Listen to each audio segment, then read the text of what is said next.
This is what Syrian rebels say a Russian airstrike looks like from the ground. What's new about attacks like these are the multiple blasts instead of the single explosions they've become used to. But the trail of death and destruction that all airstrikes leave is all too familiar. They're using cluster bombs on civilians, not on military targets. Look at the land. It's full of unexploded cluster bombs. Not even birds survive here.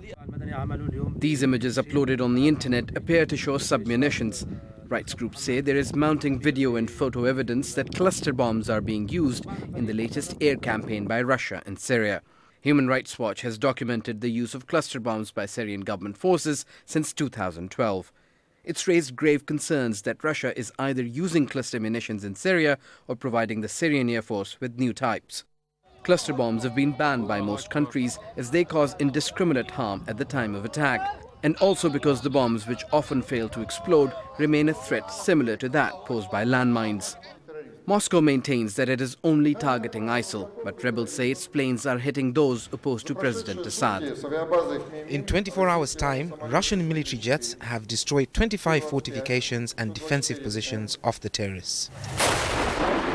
The Syrian military is trying to take advantage of Russia's air campaign in Latakia, Hama, Idlib and Aleppo, where rebels say their positions have been hit. In Latakia, the heartland of Alawite support for Assad, government forces say they've captured territory with help from Russia's intervention.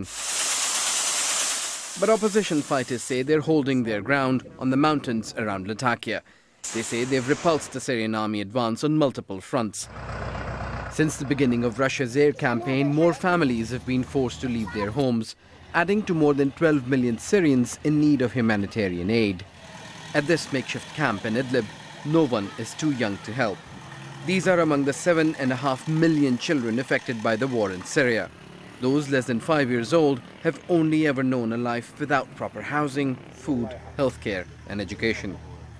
And their playfulness perhaps remains the only hope of a better future. Osama bin Javed, Al Jazeera.